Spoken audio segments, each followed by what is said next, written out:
Hey guys, it's me. One topic I really enjoy discussing is history, especially in the late 19th century in Europe. So today's video is going to look at European imperialism in the 1800s. Just as a disclaimer, this is a general overview and nothing official. If you notice anything was inaccurate or wasn't mentioned, or just have anything to add, speak up in the comments.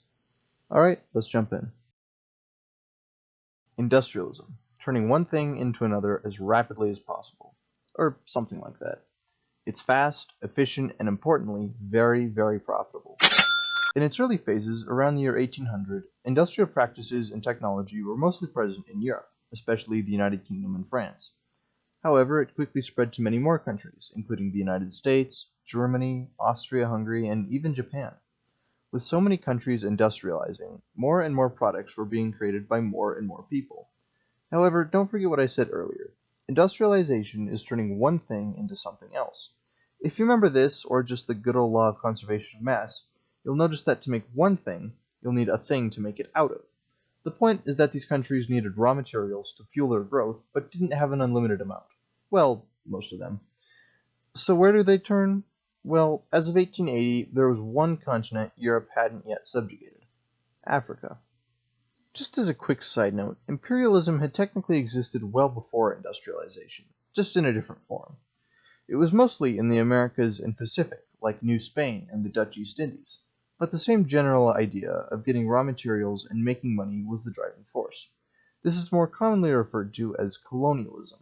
The difference is that colonialism is more official, where one country controls another, while imperialism is where one country sort of dominates another.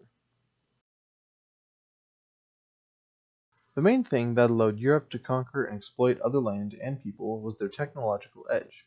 Thanks to fast and efficient factory-based production, this edge had become quite substantial over the past few decades. While they could mass-produce things like iron and textiles, they could do the same with uniforms and ammunition.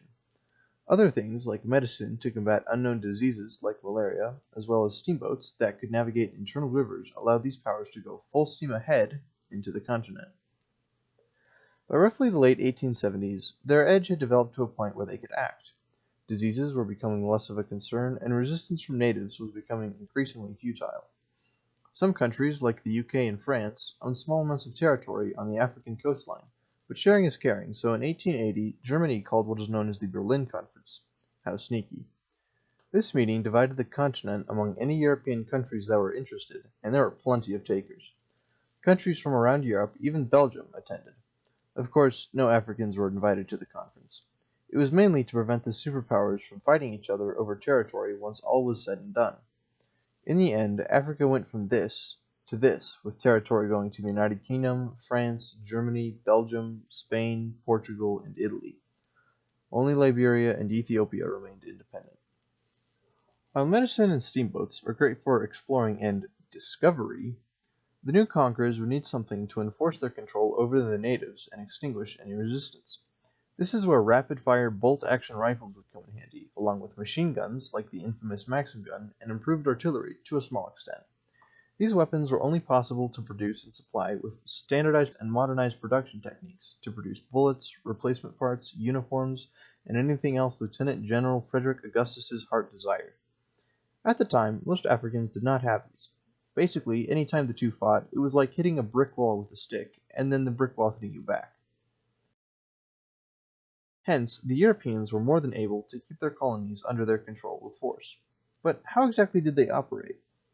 Life in these colonies was great for some, but terrible, borderline horrific for most.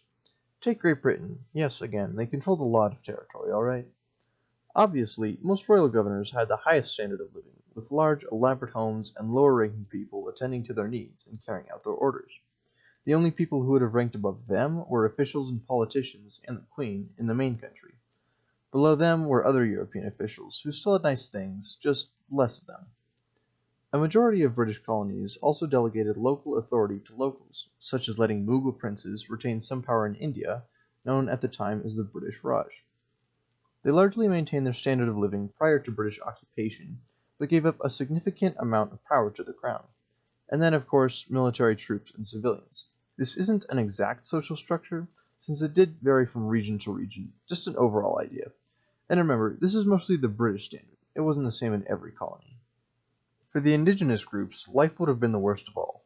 Many were killed while trying to defend their homeland, while others were enslaved. In the Belgian Congo, for example, most were ordered to harvest rubber from trees, forced to meet nearly impossible quotas and being brutally punished when they didn't meet them. You'd think they have some increase in the quality of life, like the workers back home, right? Revolts were carried out in some cases, but large military garrisons and again modern technology kept these to a minimum.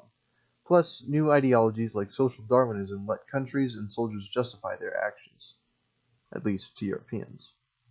Back in Europe, though, the raw materials brought by these colonies helped fuel the industrial might of the countries that had them, and facilitated trade between those who didn't. It helped the advancement of technology during this time in fields like industrial, scientific, and of course military. The link between industry and new technology redrew the world map in mere decades. It had devastating effects for many, and significantly improved the lives of others. The rapid and swift conquest of an entire continent in such a short period revolutionized how many countries saw themselves and each other. This new kind of conquest irreversibly changed the world, and eventually led to World War I. Hi again. As you can see, the channel is currently pretty small, but this is a good thing. It means we can try out a few things and just see what works. That's why your feedback is so helpful. It lets me know what to continue and what to scrap. I'm not going to beg you to like and subscribe and click the bell and share, but if you enjoyed the video, go ahead. If not, don't. You do you. Until next time, take it easy.